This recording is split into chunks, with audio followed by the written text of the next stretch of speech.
Praise Lord, hallelujah. परमेश्वर का धन्यवाद करते हैं। असेंबली ऑफ बिलीवर चर्च बादली में आप सबका स्वागत है। इन दिनों में हम बात कर रहे हैं उन 7 पर्वों की जो परमेश्वर ने मूसा को दिए हैं। और कलीसिया में ये पर्व जानने बहुत जरूरी है, क्योंकि 4 पर्व यीशु मसीह के आने से पहले पूरे हो गए और जो 3 पर्व रह गए हैं वो यीशु मसीह जब आएगा तो पूरे होंगे। इसीलिए हम इन पर्वों में ये उस आने वाले दिन की परछाई है, जब हम इन चीजों को सीख रहे हैं, समझ रहे हैं और परमेश्वर हमारी मदद कर रहा है कि हमारी बुद्धि खुल सके। हर एक पर्व में हमने देखा यीशु मसीह का क्या रोल था।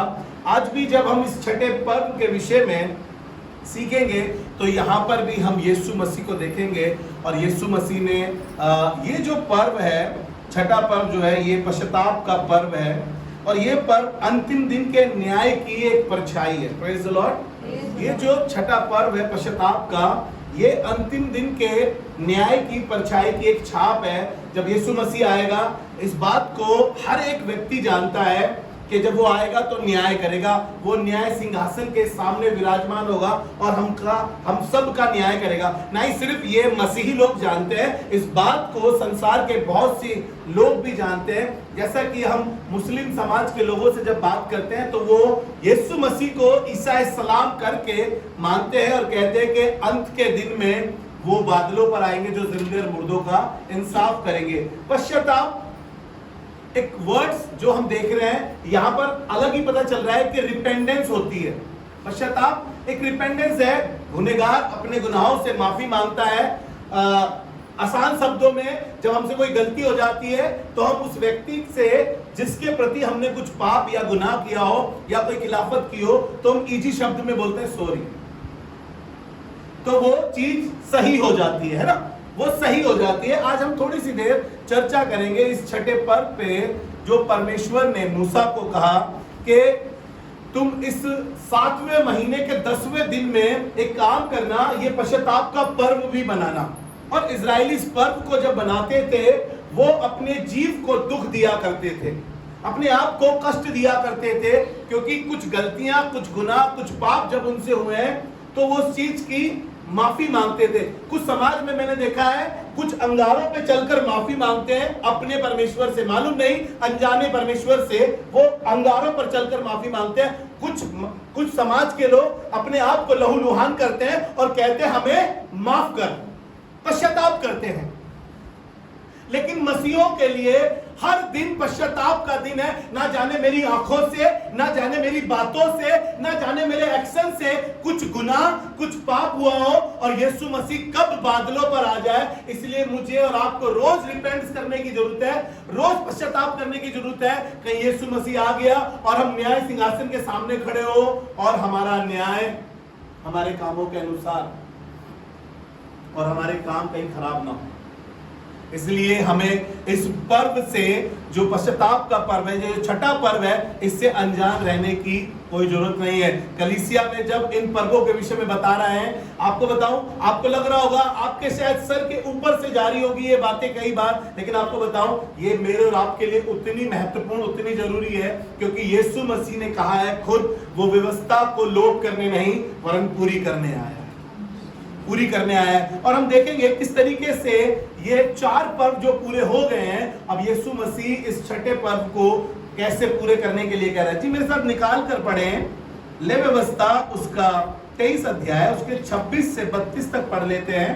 फिर यहोवा ने मूसा से कहा, उसी 7वें महीने का 10वां दिन, उसी 7वें महीने का 10वां दिन, जिसमें फसह का पर्व मनाया गया, अख़मीरी रोटी का पर्व मनाया गया, उसी महीने की बात चल रही है। उसी महीने में ये पर्व मनाए जा रहे हैं, एक के बाद एक पर्व मनाया जा रहा है और बताया जा रहा है 7वें महीने के 10वें दिन में तुम इस पर्व को मनाना। जी प्रायश्चित का दिन माना जाए, प्रायश्चित का दिन माना जाए, वह तुम्हारी पवित्र सभा का दिन होगा, वो तुम्हारी पवित्र सभा का दिन होगा, और उसमें तुम अपने अपने जीव को दुख देना, अपने अपने जीव को दुख देना और यहोवा के लिए हव्य चढ़ाना, और यहोवा के लिए हव्य चढ़ाना। अब बात आ रही है हव्य चढ़ाना।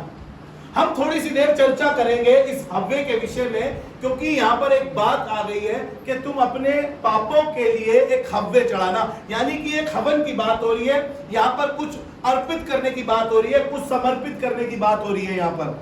जी आगे पढ़ दीजिए जल्दी से। उस दिन तुम किसी प्रकार का कामकाज ना करना जी, क्योंकि वह प्रायश्चित का दिन नियुक्त किया गया है, हाँ, जिसमें तुम्हारे परमेश्वर यहोवा के सामने हम्म। तुम्हारे लिए प्रायश्चित किया जाएगा। तुम्हारे लिए प्रायश्चित किया जाएगा। इसलिए जो प्राणी उस दिन दुख ना सहे, जो प्राणी उस दिन दुख ना सहे वह अपने लोगों में से नष्ट किया वे जाएगा। अपने लोगों में से नष्ट किया जाएगा। और जो प्राणी उस दिन किसी प्रकार का कामकाज करे, हाँ। उस प्राणी को मैं उसके लोगों के बीच में से नष्ट कर डालूंगा। जी, तुम किसी प्रकार का कामकाज ना करना, तुम किसी प्रकार का कामकाज ना करना। यह तुम्हारी पीढ़ी पीढ़ी में तुम्हारे घरानों में सदा की विधि ठहरे। वह दिन तुम्हारे लिए परम विश्राम का हो। हाँ, उसमें तुम अपने अपने जीव को दुख देना। हाँ, और उस महीने के 9वें दिन की सांझ से लेकर हाँ, दूसरी सांझ तक हाँ, अपना विश्राम दिन माना करना। Praise the Lord. अपने अपने जीव को दुख देना है 9वें दिन की शाम से। मैंने बताया था ना, यहूदियों के कैलेंडर के हिसाब से एक शाम जो 6 बजे की शाम शुरू होती है, अगली शाम से एक दिन माना जाता है उनका। उसी शाम की बात कर रहा है, ये कह रहा है कि एक शाम पहले से ही शुरुआत कर लेना, और उस दिन पे अपने आप को कष्ट देने, दुख देने वाली बात कर रहा है। लेकिन अगर हम निकाल कर पढ़े जल्दी से मेरे साथ, ले व्यवस्था उसका 16 अध्याय और उसके पहले पद से 34 पद तक ये बातें हैं। लेकिन हम इन बातों को थोड़ा सा जल्दी से पढ़ लेंगे। जल्दी से पढ़े, पहले पद से ही पढ़ लीजिए।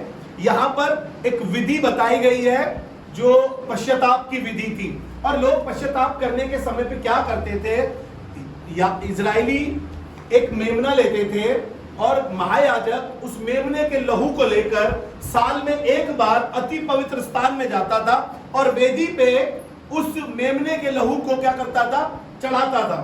एक हव्वे की बात हुई थी ना अभी, उस हव्वे में कोई बलिदान हुआ है, किसी का बलिदान किया गया है, किसी मेमने को जबा किया गया है, और उस मेमने के लहू को लेकर समस्त इजरायलियों के पापों के लिए एक काम किया जाता था। महायाजक अति पवित्र स्थान में उस लहू को लेकर वेदी पे लगाता था। यहाँ पर पश्चाताप की विधि के विषय में लिखा है, जी पढ़े जल्दी से। जब हारून के 2 पुत्र यहोवा के सामने समीप जाकर मर गए, हाँ। उसके बाद यहोवा ने मूसा से बातें की। उसके बाद परमेश्वर ने मूसा से बातें करी, और यहोवा ने मूसा से कहा, हाँ। अपने भाई हारून से कह, अपने भाई हारून से कह कि संदूक के ऊपर के प्रायश्चित वाले ढकने के आगे, हाँ, बीच वाले पर्दे के अंदर, हाँ, पवित्र स्थान में हर समय ना प्रवेश करे, अति पवित्र स्थान में हर समय प्रवेश ना करे, नहीं तो मर जाएगा। नहीं तो मर जाएगा। क्योंकि साल में एक ही बार याजक अति पवित्र स्थान में जाया करता था। जी आगे। क्योंकि मैं प्रायश्चित वाले ढकने के ऊपर, हाँ, बादल में दिखाई दूंगा। मैं बादल में दिखाई दूंगा। जब हारून पवित्र स्थान में प्रवेश करे, हाँ, तब इसी रीति से प्रवेश करे, इसी रीति से प्रवेश करे, अर्थात पाप बलि के लिए एक बछड़े को, ध्यान से सुनिएगा, पाप बलि के लिए एक बछड़े को, और होम बलि के लिए एक मेढ़े को लेकर, और होम बलि के लिए एक मेढ़े को। जी, वह सनी के कपड़े का पवित्र अंग रखा, हाँ, और अपने तन पर सनी के कपड़े की जांघिया पहने हुए, जी, और सनी के कपड़े का कटिबंध, हाँ, और सनी के कपड़े की पगड़ी भी, जी, बांधे हुए प्रवेश करे। जी, ये पवित्र वस्त्र है। Praise the Lord. आगे आप पढ़िएगा बकरों को, मेमने के बारे में जो बताया है यहाँ पर। जब इजरायली आपस में मिलते थे इस पर्व में, तो एक बात कहते थे जीवन की पुस्तक में तुम्हारा नाम लिखा जाए, जीवन की पुस्तक में तुम्हारा नाम लिखा जाए। अगर हम पढ़े प्रकाशित वाक्य निकाल लीजिए मेरे साथ, उसका 20 अध्याय और उसके 15 पद को जब हम पढ़ते हैं, जब इजरायली इस पर्व में आपस में मिलते थे तो ये कहते थे कि जीवन की पुस्तक में तुम्हारा नाम लिखा जाए। और यहाँ पर ऐसा लिखा है 20 अध्याय उसका 15 पद, और जिस किसी का नाम जीवन की पुस्तक में लिखा हुआ ना मिला, और जिस किसी का नाम जीवन की पुस्तक में लिखा हुआ ना मिला, वह आग की झील में डाला गया। वह आग की झील में डाला गया। जब आपस में मिलते थे तो वो एक भविष्यवाणी कर रहे हैं, एक बात कह रहे हैं कि तुम्हारा नाम जीवन की पुस्तक में लिखा जाए। और यहाँ पर प्रकाशित वाक्य में हम देख रहे हैं कि जिसका नाम जीवन की पुस्तक में लिखा हुआ ना मिला, वो आग में डाला गया। अब यहाँ पर बात हो रही है मेमने की। यशायाह उसका 53 अध्याय उसका 6 पद जब हम पढ़ते हैं, यहाँ पर कुछ बलिदान के बारे में कहा गया है और यशाया उसका 53 अध्याय उसके 6 पद में ऐसा लिखा है, हम तो सब के सब भेड़ों के समान भटक गए हम थे। तो सब के सब भेड़ों के समान भटक गए थे, हम में से हर एक ने अपना अपना मार्ग लिया, हम सब ने अपना अपना मार्ग लिया, और यहोवा ने हम सबों के अधर्म का बोझ उसी पर लाद दिया। और हम सब के अधर्म का बोझ, हम सब के गुनाहों का, पापों का बोझ उसी पर डाल दिया। आपको मालूम है ना, उसी पर, यीशु मसीह पर। हम आगे चलकर उसकी विषय में और बात करेंगे कि यीशु मसीह पर डाल दिया उसका बोझ। पहला पत्रस उसका 2 अध्याय और उसके 24 पद को पढ़ लीजिए।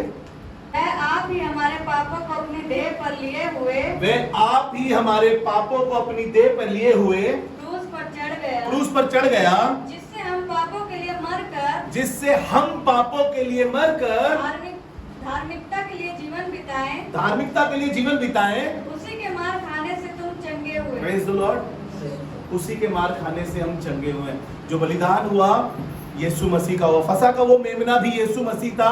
पश्चाताप का जो मेमना और बकरा बलिदान हो रहा है, मैं इसके विषय में थोड़ी देर चर्चा करूंगा। याजक इस पश्चाताप के दिन को बनाने के लिए 2 बकरे लेके जाते थे। वो सिमिलर हुआ करते थे, सेम। आप उस दूसरे में से एक दूसरे में से पहचान नहीं सकते थे कौन सा बकरा कौन सा है। जो याजक लेकर जा रहा है बलिदान के लिए, वो बिल्कुल सिमिलर थे, एक से थे, कोई उनको पहचान नहीं सकता था। लेकिन यहां पर हम देखते हैं इस बात को, जब यीशु मसीह को क्रूसीफाई किया जा रहा था, जब पिलातुस के पास यीशु मसीह को ले जाया गया, वहीं पे बरअब्बा को भी लाया गया था, वहीं पे बरअब्बा को भी लाया गया था। यीशु मसीह मेमना बना, और वो जो बलिदान के लिए, मैं आपको बता रहा हूं, 2 बकरे लिए जाते थे, जो हमने लेवी व्यवस्था 16वें अध्याय में पढ़ा है। यहां पर भी हम देखते हैं कि 2 जनों को ले जाया जा रहा है क्रूस पर चढ़ाने के लिए। बड़ा समझने मुश्किल है, लेकिन परमेश्वर हमारी मदद करेगा इस बात को समझने में कि हम समझ सके इन बातों को। बरअब्बा अब्बा का बेटा, एक परमेश्वर का बेटा, यीशु नासरी, एक संसार में से, पृथ्वी में से, बरअब्बा पृथ्वी का, यानी कि जो इस संसार में था, एक इस संसार के बेटे का, एक संसार के बाप का बेटा बरअब्बा।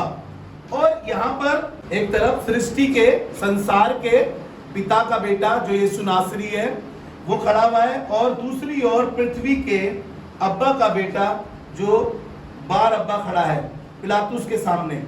और जैसे ये दोनों बकरे के बारे में मैं आपको बताया है, लेके जाता है याजक, सिमिलर है, पहचान में नहीं आता। यहां पर मैं आज आपको इसका बरअब्बा के नाम का अर्थ भी बताऊंगा। जैसे वो 2 बकरे आइडेंटिफाइड थे, वैसे ही चर्च में इस बात को देखते हैं, कलीसिया तौर पर देखते हैं। इतिहास बताता है बरअब्बा जो डाकू था, उसका जो पहला नाम था यीशु ही था, और उसने उसको यीशु बरअब्बा कहा जाता था। जो उसका नाम था, उसका बरअब्बा का जो नाम था, पहला नाम था, वो यीशु बरअब्बा था। इसलिए जब महायाजक के सामने खड़ा जा रहा है, जब बलिदान किया जा रहा है, उस मेमने को क्या होता था, जो बकरा होता था, उसको एक रेगिस्तान की पहाड़ी पर ले जाया जाता था, रेगिस्तान की पहाड़ी पर ले जाया जाता था, और वहां से एक बकरे को नीचे डाल दिया जाता था। उस बकरे को नीचे डाल दिया जाता था जिसके गुनाहों को वो लेकर जा रहा है। एक बात जो थी उसमें, हम ले व्यवस्था ही निकाल लीजिए 16वां अध्याय, वहां पर एक बात लिखी है जो निकाल कर पढ़ लेंगे जल्दी से। ले व्यवस्था उसका 16 अध्याय उसका 25 पद पढ़े एक बार। और पाप बलि की चर्बी को वह वेदी पर जलाए, हाँ, और जो मनुष्य बकरे को अजाजेल के लिए, अजाजेल, हाँ, जो बकरा अजाजेल के लिए छोड़ा जाता था। देखिए, एक बकरे को यहोवा के नाम के लिए और एक बकरा अजाजेल के नाम के लिए। जो अजाजेल के नाम के लिए जो बकरा था, उसको ले जाकर पहाड़ी से घेर दिया जाता था, पहाड़ी से घेर दिया जाता था, जिसकी वजह से, और होता क्या था, इजरायली मंदिर पे क्या करते थे यहूदी लोग, मंदिर पे और उस बकरे के सींग पर भी एक लाल धागा बांधते थे, और उस लाल धागे को ही सेम वो ले जाकर मंदिर के फाटक पर लगाते थे, द्वार पर लगाते थे। जैसे मेमना नीचे गिर जाता था, उस लाल धागे को बांधते थे, और लाल धागा, सेम लाल धागा मंदिर के दरवाजे पर बांधा जाता था। और मंदिर जैसे ही बकरा गिर जाता था, वैसे ही याजक इस बात का ऐलान करता था, वो मंदिर के धागे पर देखता था, उस गेट पे बंधे हुए धागे को, वो सफेद हो जाता था। हर साल ऐसा होता था और वो धागा सफेद हो जाता था। महायाजक इस बात का ऐलान करता था कि तुम्हारे पाप क्षमा हुए, तुम्हारे गुनाह क्षमा हुए। इसी प्रकार से जब हम यशाया उसका पहला अध्याय उसके 18वें पद को देखेंगे तो वहां पे एक खूबसूरत बात लिखी है, तुम्हारे पाप चाहे लाल रंग के हो चाहे अधवैनी रंग के हो। निकाल के पढ़ लीजिए, अच्छा लगेगा आपको।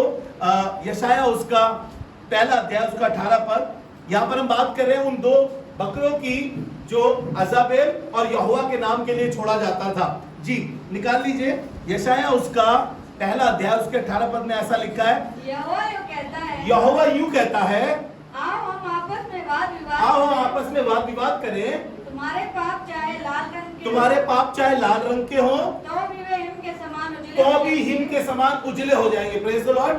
जब वो बकरा घेर दिया जाता था पहाड़ी से तो पता चलता था कि धागा मंदिर के द्वार का सफेद हो गया है, तुम्हारे पाप क्षमा हो गए। यीशु मसीह जब उस कलवरी के क्रूस पर था, जब वो क्रूसीफाई हो रहा था और उसके शरीर से हर एक कतरा लहू का निकल रहा था, आपके और मेरे पाप क्षमा हो रहे थे जैसे इजराइलियों के पाप क्षमा हुए थे। हालेलुया। परमेश्वर ने हमारे पापों को इस तरीके से ये परमेश्वर की एक असीम बुद्धि है, ये एक वो राज है जिसको समझने के लिए परमेश्वर का आत्मा ही हमारी मदद कर सकता है। ये परमेश्वर की इतनी बड़ी प्लानिंग है जिसको समझने के लिए हमें बिगर पवित्र आत्मा के हमारी समझ से ये बातें बाहर है। ये पद छुपे हुए हैं लेकिन ढके हुए नहीं है, बाइबल में ही ये बातें हैं ताकि हम इन बातों को सीख सकें और समझ सकें। जी मैं बता रहा था ना, जैसे एक तरफ यीशु मसीह खड़ा है जो स्वर्गीय अब्बा का बेटा है और दूसरी तरफ दूसरा यीशु खड़ा है जो बार अब्बा कहलाता है। Praise the Lord. जो पृथ्वी का अब्बा का बेटा है। यीशु मसीह स्वर्गीय था, उसने सारे गुनाहों को ले लिया। जैसे अजाबेल के लिए छोड़ा गया वैसे यीशु मसीह कुर्बान हुआ। सिमिलर बातें इसलिए बता रहा हूं बकरों की ताकि हम समझ सके। बरअब्बा को छोड़ दिया और यीशु को क्रूस दिया। लोगों ने ऐलान करा, इस बात को कहा बरअब्बा को छोड़ दो और यीशु को क्रूस दो। यीशु मसीह वो अजाबेल का मेमना, वो बकरा बना जो हमारे गुनाहों को ले गया, जिसकी वजह से हम शुद्ध हुए, पवित्र हुए। Praise the Lord. जिसकी वजह से हमारा छुटकारा हुआ। उसका 16 अध्याय और उसका 21 पद पढ़ लेते हैं। जी जल्दी से पढ़े। और हारून अपने दोनों हाथों को जीवित बकरे पर रखकर इस्राएलियों के सब अधर्म के कामों को और उनके सब अपराधों को अर्थात उनके सारे पापों को अंगीकार करके और उनको बकरे के सिर पर धरकर उसको किसी मनुष्य के हाथ जो इस काम के लिए तैयार हो, हाँ, जंगल में भेज के छुड़वा देता था। ठीक है। लेकिन जब यीशु मसीह पिक्चर में आया तो वहां पर यूहन्ना से जब बपतिस्मा लेने गया, यूहन्ना ने उस पर हाथ रखकर, यूहन्ना खुद कह रहा था मुझे तो तुझसे बपतिस्मा लेने की आवश्यकता है, मैं तो तेरी जूती के बंद खोलने के योग्य भी नहीं हूं। लेकिन वहीं पर जब उसने कहा कि अब तो इसी रीति से होने दे, किसने कहा? यीशु मसीह ने यूहन्ना से कहा कि सब इसी रीति से होने दे। तो जब उसने बपतिस्मा लिया तो लिखा है, यूहन्ना ने 1:29 में कहा, देखो ये परमेश्वर का वो मेमना है जो जगत के गुनाह को,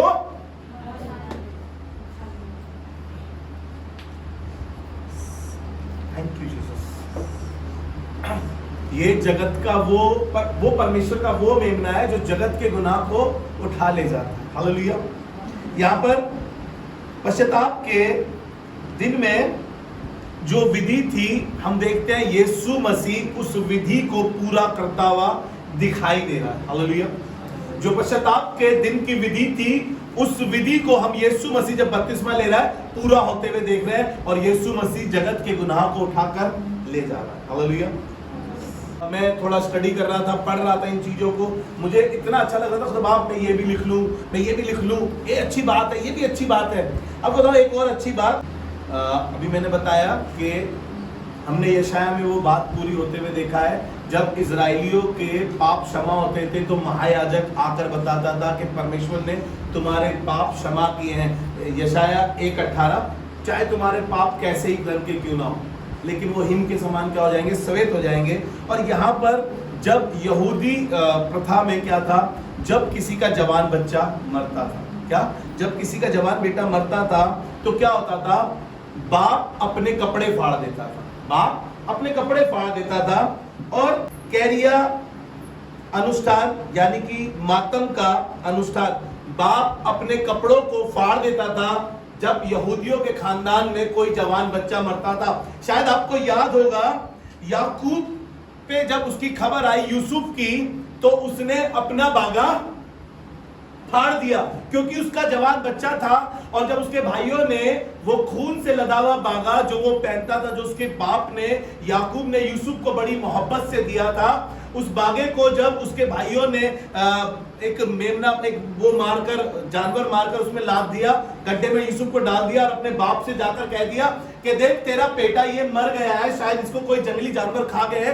तो याकूब ने अपने कपड़े फाड़ दिए थे।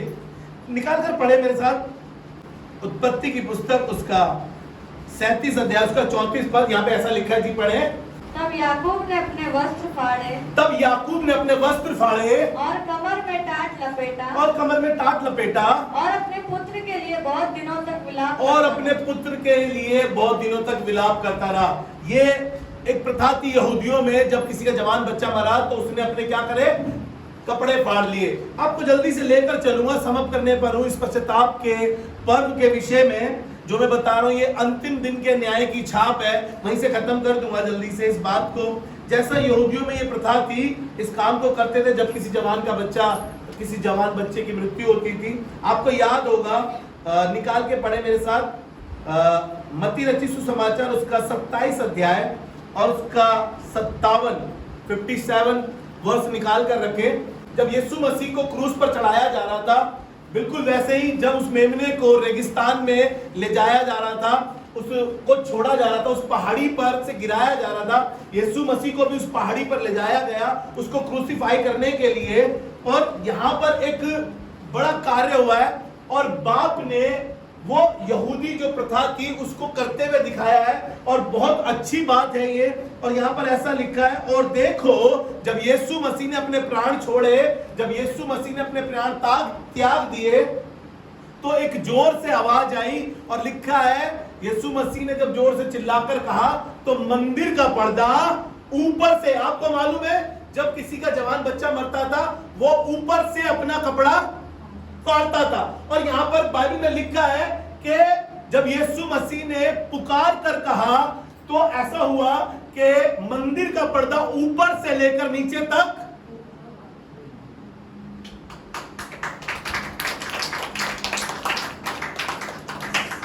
बहुत रहस्य है, बहुत गहरी बातें हैं समझने के लिए। सच में अगर पवित्र आत्मा मदद ना करे तो हम इन बातों को, इन पर्व को समझ नहीं पाएंगे। जो कलीसिया में छिपे पड़े हैं लोगों को ये बातें मालूम नहीं है। जरूरी है कि हमें मालूम हो कि बाप ने बिल्कुल वैसा पैटर्न कर कर दिखाया जो यहूदियों में था। पढ़ लीजिए आप, आपको अच्छा लगेगा। औरों ने कहा रह जाओ, देखे एलिया उसे बचाने आता है। देखिए एलिया उसे बचाने आता है कि नहीं। यीशु मसीह क्रूस पर है और ये बातें चल रही है जी। तब यीशु ने फिर बड़े शब्द से चिल्लाकर प्राण छोड़ दिए। और देखो मंदिर का पर्दा ऊपर से लेकर नीचे तक फटकर दो टुकड़े हो गए और धरती डोल गई और चट्टानें तड़क गई और कब्रें खुल गई और सोए हुए पवित्र लोगों के बहुत से शव जी उठे। हाँ? और उसके जी उठने के बाद वे कब्रों में से निकलकर पवित्र नगर में गए और बहुतों को दिखाई दिए। Praise the Lord. ये अंतिम दिन के न्याय की बात बता रहा हूँ आपको। यीशु मसीह जब बादलों पर आएगा तो ये एक परछाई है। पश्चाताप, जितने लोग अभी अपनी मस्ती में हैं, अपने लगे पड़े अपने गलत संबंधों में, गलत रिश्तों में घुसे हुए हैं, गलत कार्य कर रहे हैं, गलत चीजों में फंसे हुए हैं, गलत पदार्थ के नशों के पदार्थों में है, एक दिन आएगा जब वो आएगा तो पश्चाताप का जब समय होगा। इसीलिए यीशु मसीह जब आया और उसने प्रचार करना शुरू करा तो उसने मत्ती रचित सुसमाचार 4 अध्याय, अगर मैं गलत नहीं तो उसके 17 पद में कहा, मन फिराओ क्योंकि स्वर्ग का राज्य निकट आ गया है। Praise the Lord. क्योंकि मन फिराओ, क्योंकि स्वर्ग का राज्य निकट आ गया। मैं आपको बताऊं, यीशु मसीह कभी भी आ सकता है। इसलिए हमें हर रोज पश्चाताप करने की जरूरत है, हर रोज रिपेंट करने की जरूरत है, क्योंकि यीशु मसीह कभी भी आ सकता है। अगर हम पढ़ें, आपको याद होगा लूका उसका 15 अध्याय, उस उड़ाऊ पुत्र के बारे में, उसके 24 पद से बता रहा हूं आपको। जब ये सब कुछ अपना बर्बाद कर आया, सब कुछ खराब हो गया, सब कुछ निमट गया, इसने पश्चाताप किया। आपको पता है कहां पर? सुअरों के बीच में बैठा है और कह रहा है कि मैंने गुनाह किया है, मैंने पाप किया है स्वर्ग के विरुद्ध में और अपने पिताजी के विरुद्ध में, और जाऊंगा अपने पिताजी से कहूंगा मैंने आपके विरुद्ध में और स्वर्ग के विरुद्ध में मैंने पाप किया है, मैं इस लायक नहीं कि आपका बेटा कहलाऊं, लेकिन मुझे एक मजदूर के समान रख ले। आपको मालूम है ये क्या कर रहा है? ये रिपेंडेंस दिखा रहा है, ये यहाँ पर पश्चाताप दिखा रहा है। इसने पश्चाताप किया है और बाप ने इसे गले भी लगाया है। आपको पता है जब हम मन फिराते हैं, जब हम घर पे सॉरी बोल देते हैं तो चीजें अच्छी हो जाती हैं। जब हम किसी चीज की गिल्ट में रहते हैं और हम दोबारा नहीं इसको करते हैं तो हमारे चेहरे पर खुशी होती है। इसके चेहरे पर भी अब खुशी थी, क्योंकि बाप ने इसे अच्छी अंगूठी पहनाकर गले लगा दिया, इसको माफ कर दिया था। इसी प्रकार यीशु मसीह जब उस कलवरी के क्रूस पर गया, जब मेरे और आपके लिए वो ज़बा हो गया, जब उसने अपने आप की कुर्बानी दे दी, तो आपको मालूम है बाप के यहाँ पर बड़ी खुशी मनाई गई, क्योंकि मैं और आप उसके लिए बचाए गए। हालेलुया। दूसरा कुरिन्थियों उसका 7 अध्याय, उसका 10वां पद पढ़ दीजिए मेरे लिए। दूसरा कुरिन्थियों उसका 7 अध्याय, उसका 10वां पद। परमेश्वर भक्ति का शोक ऐसा पश्चाताप उत्पन्न करता है, भक्ति का शोक ऐसा पश्चाताप उत्पन्न करता है जिसका परिणाम उद्धार है, जिसका परिणाम उद्धार है। हालेलुया। और यीशु का नाम ही उद्धार करता है। बाइबल में लिखा है, हम अक्सर इसको क्रिसमस के टाइम पर ही याद करते हैं इस वर्ष को।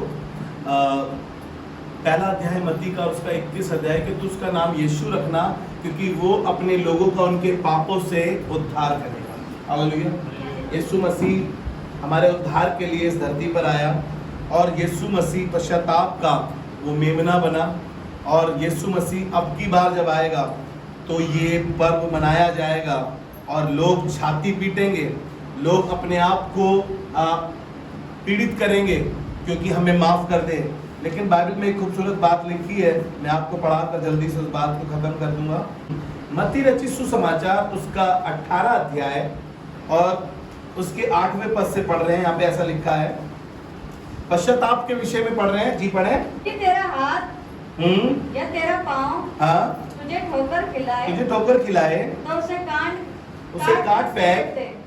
टूंडा या लंगड़ा होकर जीवन में प्रवेश करना तेरे लिए इससे भला है कि 2 हाथ या 2 पाँव रहते हुए तू अनंत आग में डाला जाए। जी। यदि तेरी आँख तुझे ठोकर खिलाए तो उसे निकाल कर फेंक दे। काना होकर जीवन में प्रवेश करना तेरे लिए इससे भला है। क्योंकि यहूदी लोग जब इस पश्चाताप के पर्व में मिलते थे तो वो इस बात को कहते थे, आपका नाम जीवन की पुस्तक में लिखा जाए, और जिसका नाम प्रकाशित वाक्य में हमने पढ़ा, जिसका नाम जीवन की पुस्तक में नहीं मिलेगा वो आग में डाला जाएगा। और यहाँ पर क्या कह रहे हैं कि जीवन में प्रवेश करने से, नरक में प्रवेश करने से अच्छा है कि तुम जीवन में काने होकर प्रवेश करो। तुम्हारा अगर हाथ खराब है तो उसे काट डाल फेंको, कुछ भी चीज तुम्हारी खराब है तो उसे काट डाल फेंको, क्योंकि तुम्हारा जीवन में प्रवेश करना अवश्य है। Praise the Lord. इसीलिए जरूरी है कि हम इन पर्वों को जाने। मत्ती रचित सुसमाचार उसका 24 अध्याय और उसके 29-30 पद जब हम पढ़ते हैं, उन दिनों और उन कलेश के बारे में लिखा है, सूर्य अंधियारा हो जाएगा, चंद्रमा का प्रकाश जाता रहेगा, और ये सब चीजें लिखी है, और परमेश्वर का आना होगा। उस दिन को, उस घड़ी को कोई नहीं जानता है। तो जरूरी है कि हमारे लिए वो पश्चाताप का दिन हर रोज हो, क्योंकि कभी भी यीशु मसीह आ सकता है। हालेलुया। पश्चाताप का हर दिन हमारे लिए हो, ना जाने आंखों से, ना जाने बातों से, ना जाने किसी हमारे एक्ट से गुनाह और पाप हो गया, और यीशु मसीह आ जाए और हम बिगर पश्चाताप के दिखाई दें, और यीशु मसीह आ जाए और हम जीवन की पुस्तक से हमारा नाम कटा हुआ हो, या हम उस आग में डाले जाएं क्योंकि हमारा नाम जीवन की पुस्तक में नहीं लिखा हुआ था। आइए खुदावन से दुआ मांगे। खुदा बाप, हम धन्यवाद और शुक्रगुजारी करते हैं परमेश्वर प्रभु, कलीसिया में इस अच्छी बातों को रखने के लिए दुआ करते हैं प्रभु। इन पर्वों के विषय में जब हम सीख रहे हैं, हमारी मदद कर, हम इन्हें याद रख सकें। और खुदावन, हम जानते हैं कि खुदावन यीशु मसीह हमसे जाने अनजाने में दिन भर में कुछ ना कुछ गलती होती है प्रभु। हमारी मदद कर कि हम हर दिन पश्चाताप कर सके, ताकि जब तू आए तो जीवन की पुस्तक में हमारा नाम लिखा जाए। यीशु मसीह के नाम में आमीन।